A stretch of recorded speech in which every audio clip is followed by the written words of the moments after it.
Hello and welcome to this very special episode. I say that every week. Every episode. Someday I'm going to say, welcome to Trojan Poetry. I think we should say a very extreme episode. Oh, how about that? We'll just keep piling up. It's an ultra episode. Yeah. All right, welcome to Trojan Poetry. This is episode 112. I've chosen the poem. Mike has not read it. I've really, really liked this poem. This is by Layli Long Soldier. Is it a very special poem? It is an awesome poem. Okay, Mike. good. All right, Layli Long Soldier. It's from an anthology called New Poets of Native Nations, which came out from Grey Wolf Press in 2018. Layli Long Soldier is a citizen of the Oglala Lakota Nation, and she lives in Santa Fe, New Mexico. So this is called Obligations 1. And I'm actually going to have Mike read this. He's never seen it before, and it's a kind of a curiously shaped poem. So yes. Mike, let's have you read it. All right, let's give this a shot. Thanks, John, for throwing me on the spot. I'm curious how he's going to read it. All right. Okay. Go. No, you don't think. Hey, wait, what? Don't think, just read. Okay. When I was young, I learned from my mother how to speak truthfully, digging stones from our chest, threading grasses meaningfully, to speak always my grandchildren I relied on. Grew older, I taught my father reasons to speak carefully, to speak to whom? My children. Where?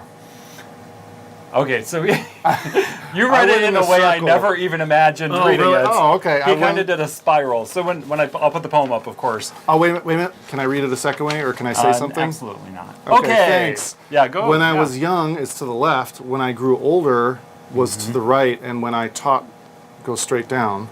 Yeah. You can read this poem. What? There's three poems in there? Well, there's like an infinite number.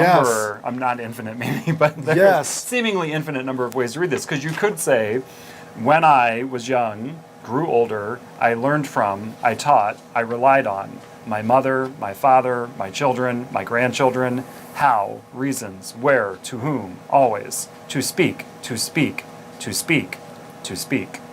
Truthfully, carefully, meaningfully, digging stones, threading grasses from our chests. Right, that would be just line by line. That was way better than my version.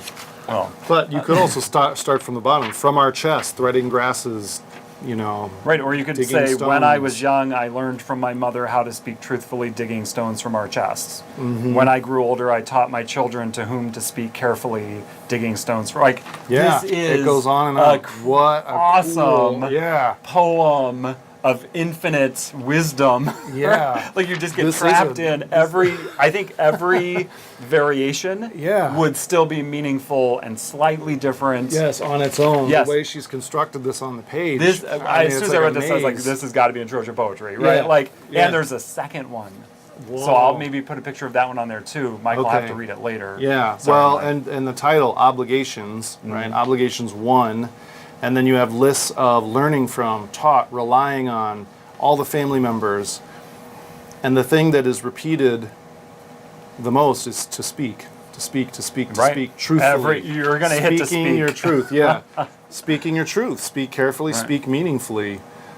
Digging stones, threading grasses from our chests. I just love that image. And I think of, Native American connection to nature, and almost like pulling nature out of ourselves, right? By speaking truthfully, carefully, meaningfully. And just how it takes you back to your heritage. It's how you're supposed to be.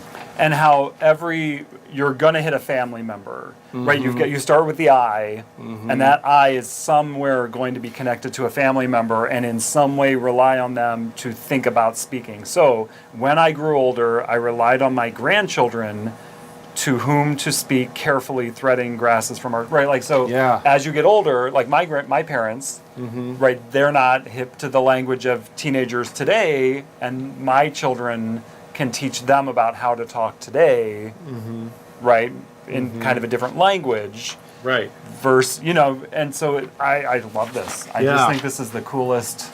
Well, what's interesting when you said about the I, there's like a wall of the family members, and then the I disappears. Right. So the further you go down, there's no longer an I. Right. It's collective. Yeah, definitely look into this and look into the book, the anthology, And like I said, there's another one of these, and there might be more. The anthology isn't just her. It's all a bunch of different artists. So I haven't seen her books specifically to know how really many cool. there are. Really cool. All right. Well, thanks for watching. Join us at TrojanPoetryDGN.blogspot.com or on Twitter at TrojanPoetryDGN.